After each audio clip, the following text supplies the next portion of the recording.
Hi, welcome to Chad's Silversmithing. I was in the mood today to make something sort of Celtic-y, so I'm going to make something that has the triquetra on either side of it. I thought I'd make a little kind of delicate cuff bracelet with that design, and I picked out a pretty kind of a London Blue Topaz that's a marquise shape, and I'm going to put that right between the two triquetras. So we'll see how that turns out. I think it'll be a fun one. Before we do, though, I wanted to thank some groups of people. My patrons over on Patreon are my core group of supporters, and I truly value their support. I have a new one, David G. Thank you for signing up. I really appreciate it. I suspect you'll find, as I have, that that group of people over there is very nice and willing to share their knowledge with others. So enjoy the community over there. And thank you to all of my patrons for their support. The other group is my YouTube subscribers, and we just passed 24,300, I believe it is. That's amazing. Thank you for that. I really do appreciate the kind comments. It's really nice to find out that some people are getting some good stuff out of these videos. It makes me feel like I'm doing some good then, so thanks for that. I also really appreciate the super thanks and the buy me a coffees and merch purchases and buying my ebooks. That stuff all makes my channel sustainable, and I couldn't do it without your support, so thank you for that. Alright, well, let's get started on the simple Celtic cuff bracelet. This is one of my design idea sketchbooks that you can get on my merch store. This particular model has a gauge to inches to millimeters chart that I find particularly useful. There's a number of other models that have different charts on the back or information about ring sizing or saw blade size, things like that. So I think they're useful. You'll find the best feature, I think, is the dot matrix in the background, because it helps me to draw better pictures when I'm sketching something up, because drawing isn't my strongest suit, but I get a better result when I have a grid in the background. So I've also found it super useful since I started the YouTube channel to keep track of my projects in these. That way I can revisit them if I want to recreate them later on, or see how I did something when someone asks me. It's nice to have a record. So this is kind of what I had in mind today. There's that little, got a little London Blue Topaz here. It's kind of a pretty one. I like the London Blues versus the Swiss. The Swiss are more like kind of sky blue or something. These are more like kind of a rich, darker blue, and I like it. But this one's about 11 by 6, which is kind of a long, skinny marquee shape. It's not super deep, so I don't think I need to set it up too high.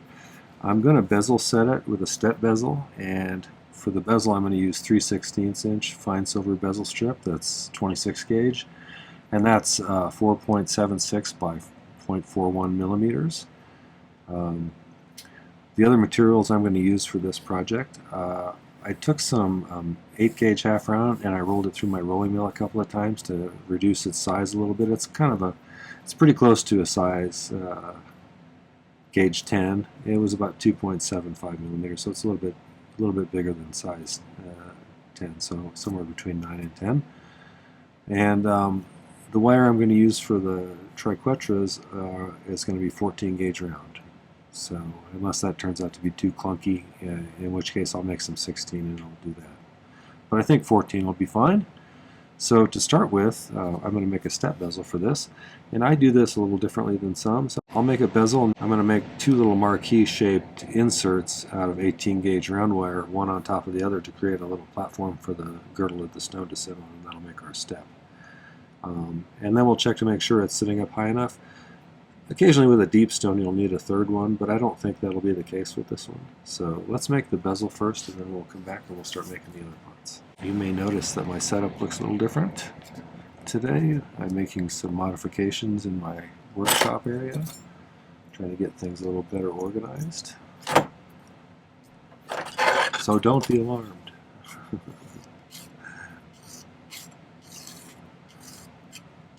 If you're new to my channel, I use hard silver sheet solder for most things. That melts at 1450 degrees Fahrenheit roughly. I don't remember the centigrade for that. I'll put it in the video though. I use a liquid flux that I drip on with a dropper bottle, and my torch is a Silversmith model. It's their acetylene air torch. It draws in atmospheric air through the holes on the side here. to mix with the gas and produces a flame that's 4,000 plus Fahrenheit degrees. So it's a nice hot flame. Not as hot as oxyacetylene, but that's perfect for silversmithing. Oxyacetylene is up in the 6,000 some range, so that's a little bit hotter than you probably need most of the time. But it's nice. It's hotter than a propane or a butane torch, so you can do bigger pieces, which is good. Let's see. Here's a number one tip as well. Okay, so when you're making a bezel for a marquise shape, you're never going to put the point where the two sides of the bezel come together. So I'm going to make a sharp bend. Supposing I can find my tools now that I've rearranged a little bit, so that the end is going to meet up somewhere in the side, the curved side of the marquise. So I'll make a sharp bend first. I've had everything set one way for so long that I need to make sure that I'm getting a good shot. But I've changed things. Not that I always got a good shot before. I want this to be pretty snug.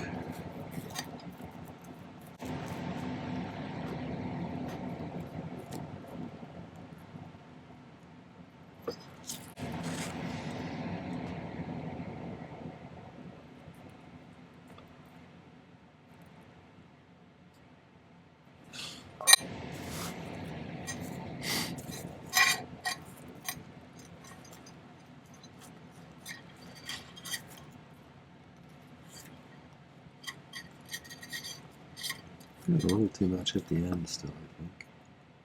I'm a little sniffly today because we kicked up a bunch of dust moving things around down here.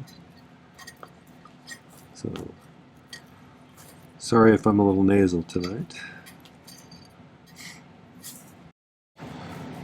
Okay, when I think I've got it pretty close, I'm going to make a scratch just a little beyond where they meet. Give myself a little room to file it down flush. Make sure it's nice and straight.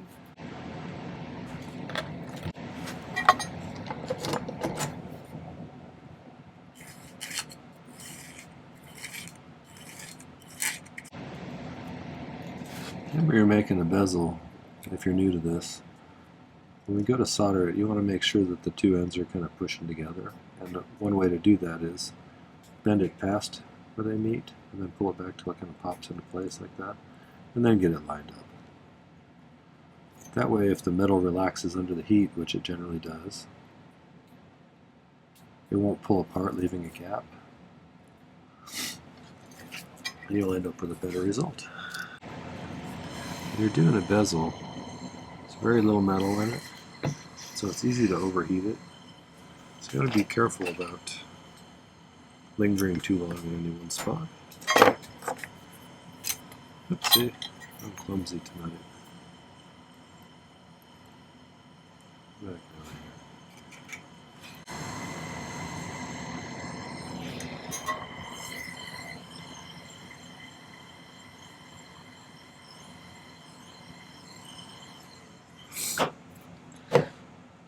I have a little bit smaller work surface here, so it's going to take me a while to get used to that, I suppose. I tried to leave those two sharp corners in there so I wouldn't have to migrate the bend when I soldered these together. You have to let me know if this black background here with this piece of stone tile, if that's a good backdrop or not. You want to be a little cautious when you're putting a marquise stone into a bezel like this, especially if it's snug. And I got a little bit of play in mine, which is okay, I think, as long as it's not too much. But if it's snug and you push it down too hard, you can snap those points right off, because that's usually the most vulnerable part of the stone in this type of stone. Okay, let's make a couple of steps to put them in there.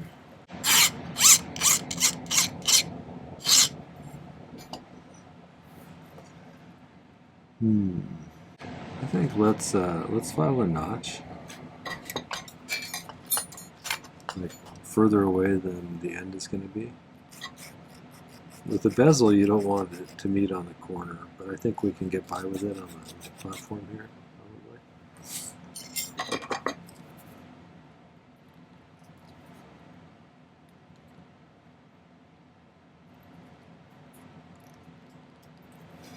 make a sharp end like that. Let's make 2 of those. I'm just going to solder the ends of these. I'm going to do something called pick soldering, where I pick up a little bit on my pick, heat the piece up to the soldering temperature, and then place the solder. I find that that's a super useful skill. If you're interested in seeing a video about how to do it, I'll put a link up there for you. I use it all the time, and it's one of those things that I learned along the way that really amped up what I could do. It gives you a lot of control about where you're putting your solder. It takes a little practice, but once you get it down, it's super helpful. It also allows you to control exactly how much solder you're placing, so you don't like overdo it, which I have a tendency to do sometimes. Now I want this to be marquise shaped, so I'm going to try to accomplish that.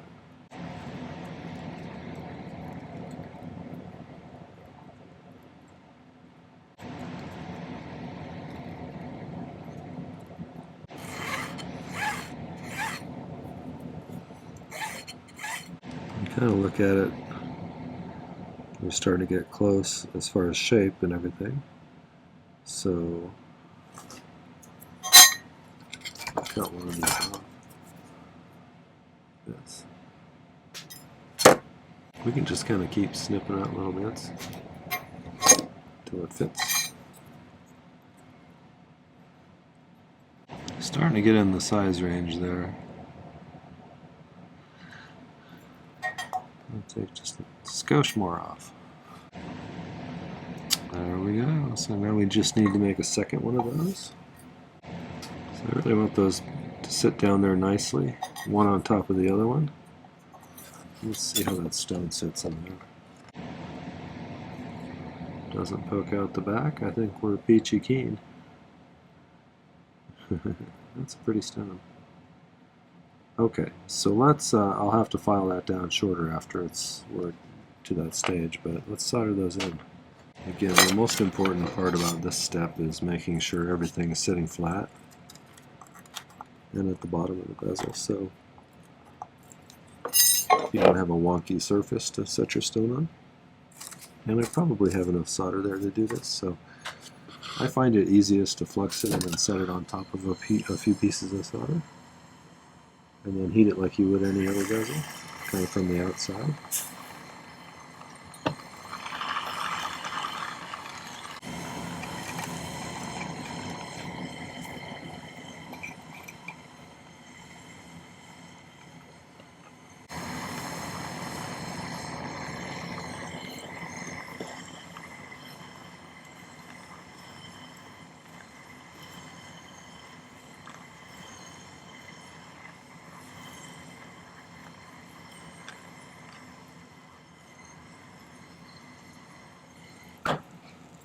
Just kind of file that bottom flat.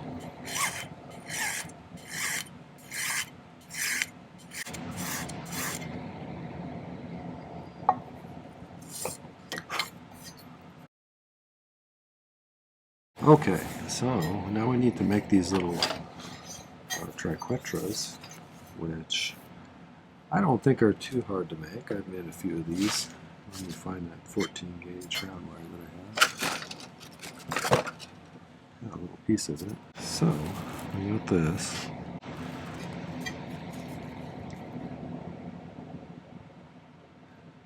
So let's do this. They're all basically semicircles. 3 semicircles for each one. So, let's file the end flat.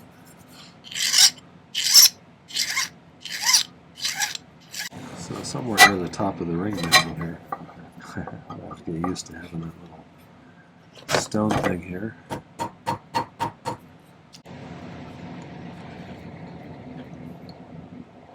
So that's pretty good. So let's kind of eyeball how long it is. So from about there to about there. So let's use that as our length. We'll see how that looks.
So I need to curve it just a little bit more, I think.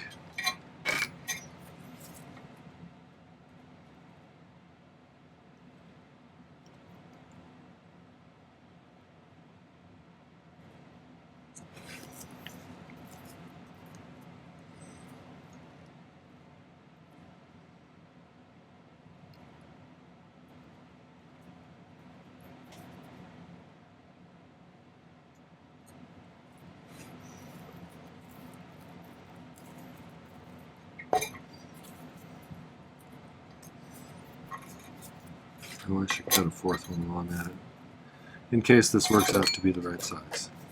That way I won't have to remeasure. I'll make sure I get these relatively consistent.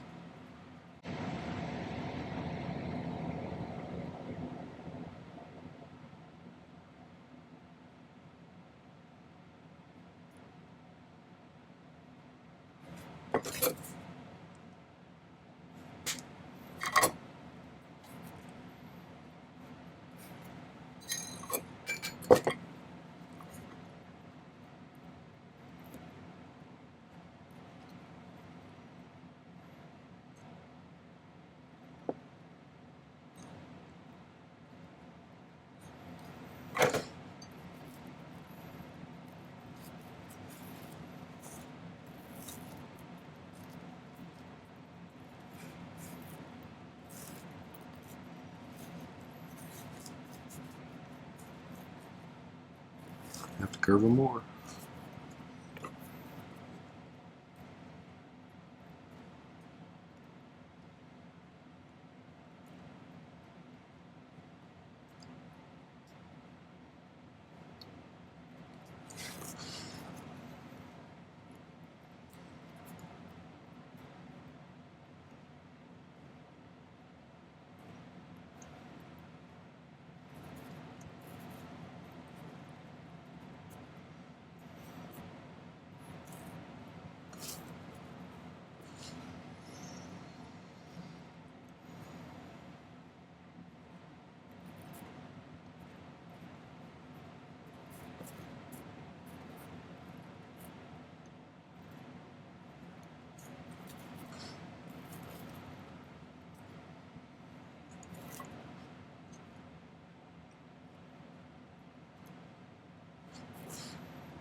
So we're going to have to solder it like this. And then we got to get this one here. Solder like that. So I think our first step will be to get these kind of filed to where they line up nicely. So let's do that.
Let's get those two soldered together, and then we can mess with the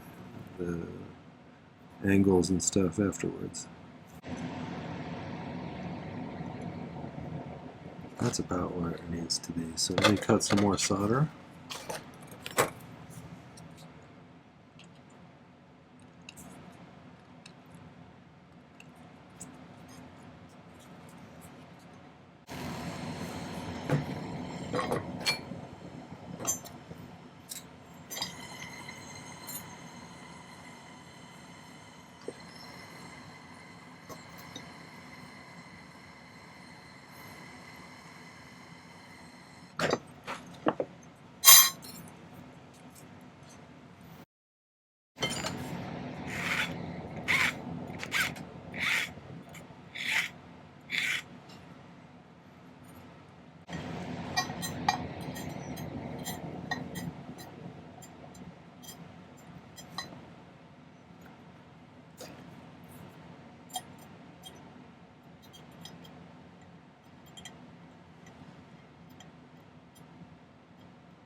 I think last time I did these, soldered this one, and then I shaped them to get the last two together. So let's do that, and then we'll be able to manipulate it a little bit more easily, I think.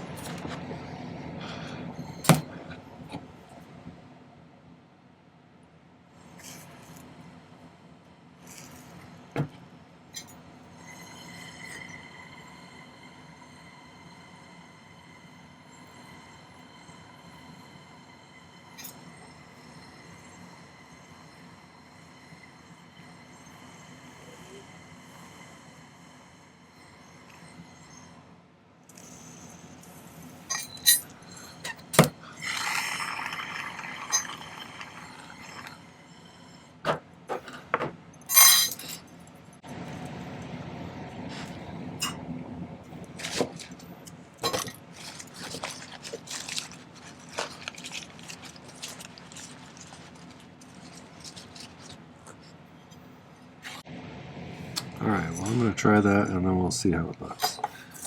We can always redo it if it doesn't turn out very well.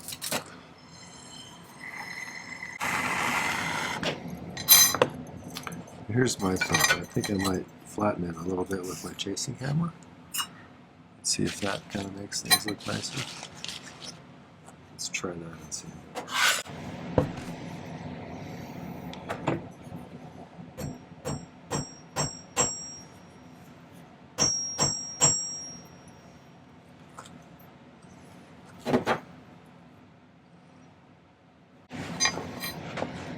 Oh, it looks better from this side.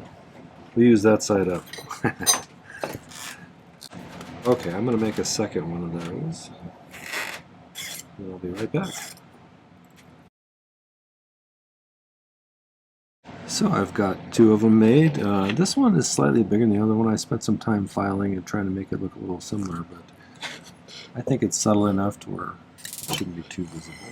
And I can always take it down a little bit more, probably. Let's get these soldered to the side of the bezel.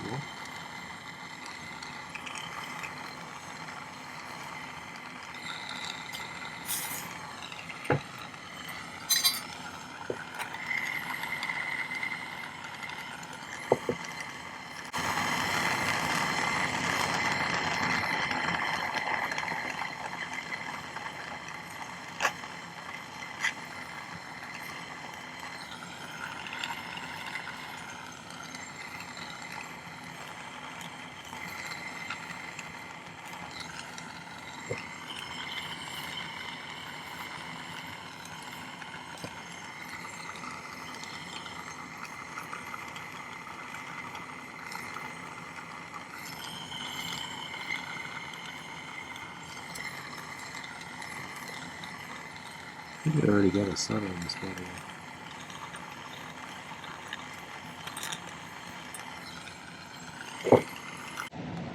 Okay, so I'm just going to do a little bit of cleanup on that.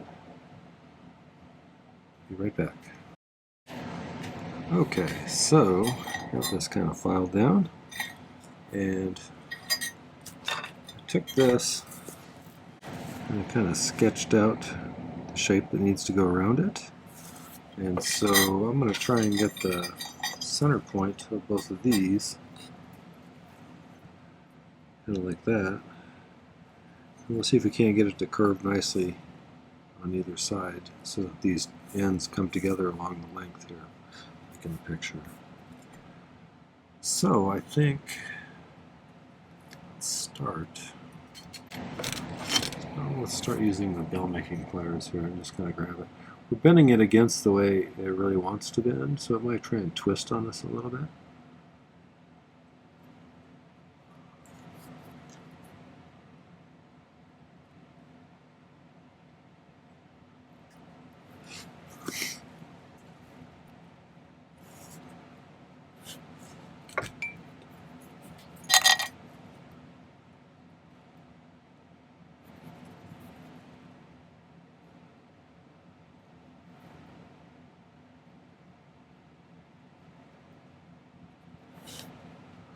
I'm just kind of marking where I want to bend it in further, just a little bit.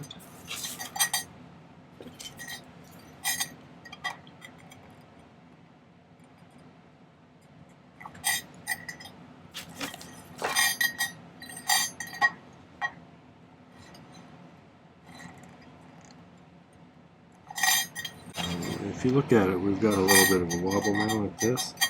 That's because it's trying to twist on us. So let's see if we can't flatten that out a little bit. It sits flat again. That's better. I've done things that were straighter than this.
Now we're starting to look about right.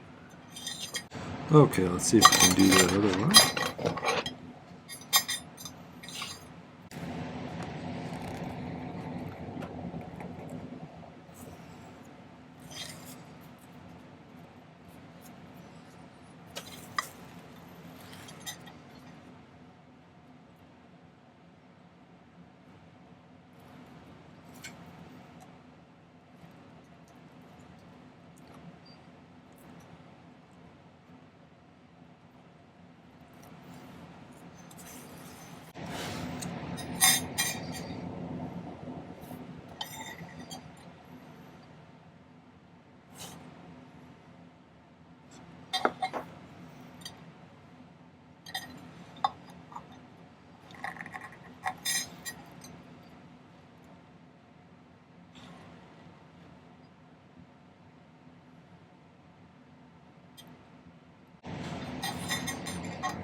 I think we're pretty close, so I need to get these to line up along the whole length now.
think that's about as lined up as it's going to get.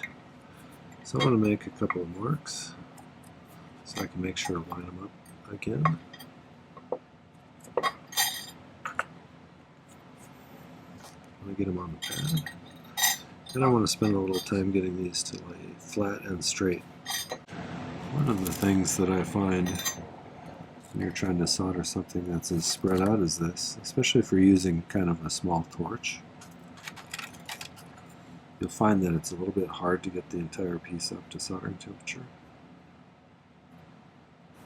Just because it's so spread out, and when you're heating one side of it, the other side's cooling off, and when you're heating that side, the other side's cooling off. So it's kind of a back and forth you have to do. So let's get it fluxed, and we're going to run it slowly along the whole length with a pretty high flame in order to bring it up to temperature pretty quickly. We may need to stop on one side once we're almost there, and then focus on the whole thing and stop on the other side. So let's get it all.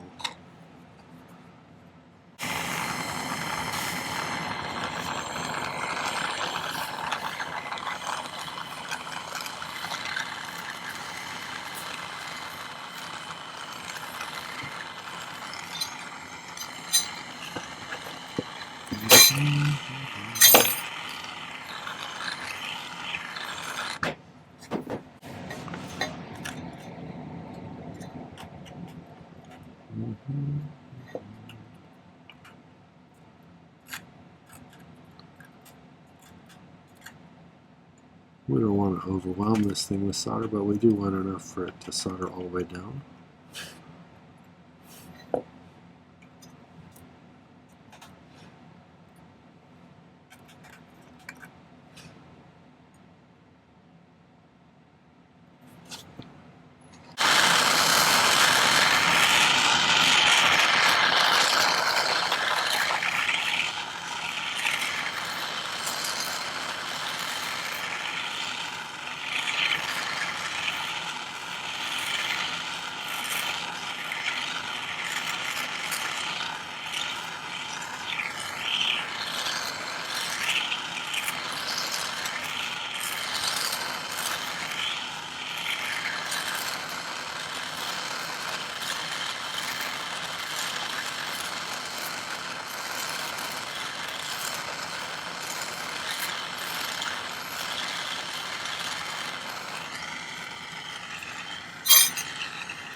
I want this to fit in there pretty snugly, so you can spread it out or tighten it up until you get it to fit in there nicely.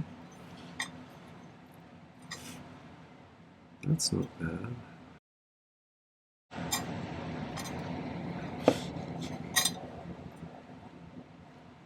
It's not really perfect, but you know.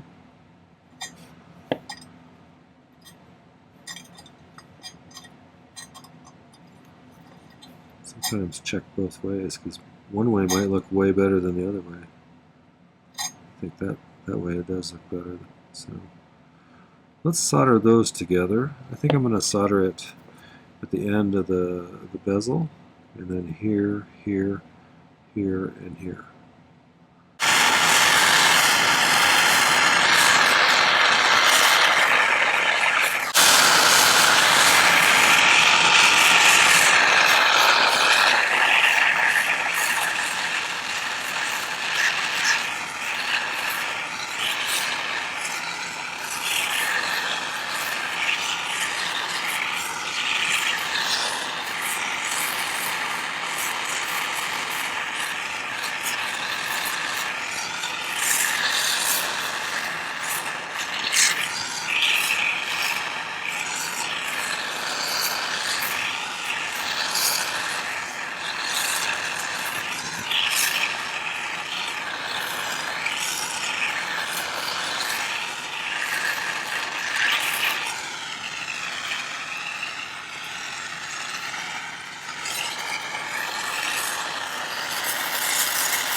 pull it off and see how everything seems.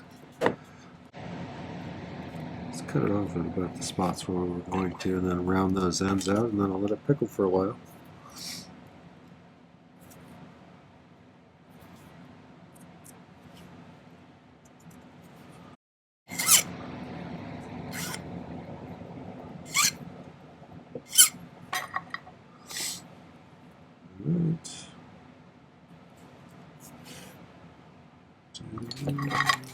I'll get this thrown in the pickle and then we'll clean it up.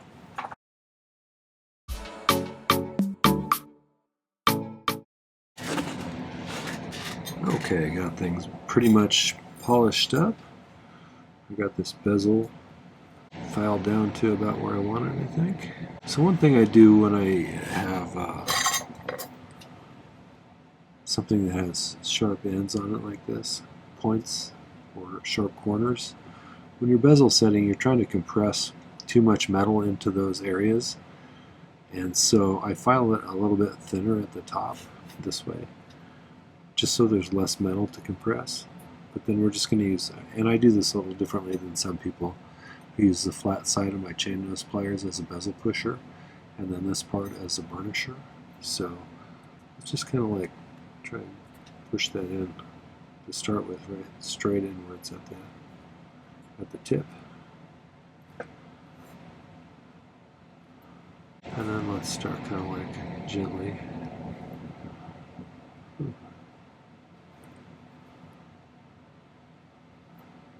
It has a tendency to try to rock on you.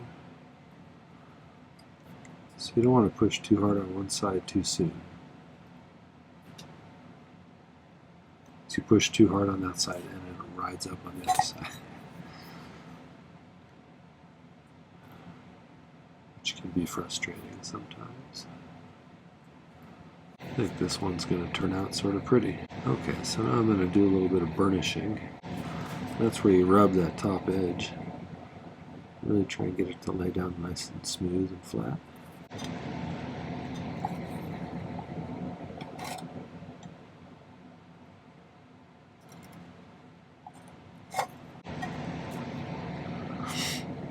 Okay, so I may do a little touch-up with a rotary tool to clean up the top edge to make sure it's nice and shiny.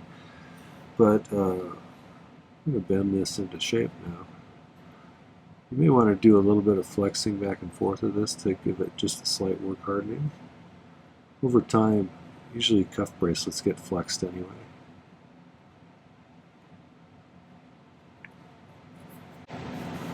It's kind of a delicate little cuff bracelet. Kind of what I was hoping for. So I'll get some better pictures and put them at the end. You tell me what you think.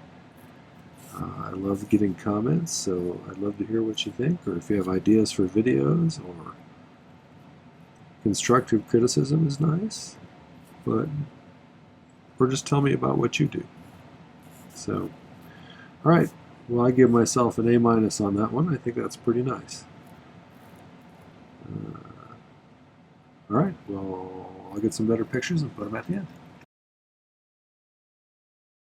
So that was the simple Celtic cuff bracelet. I hope you enjoyed that one.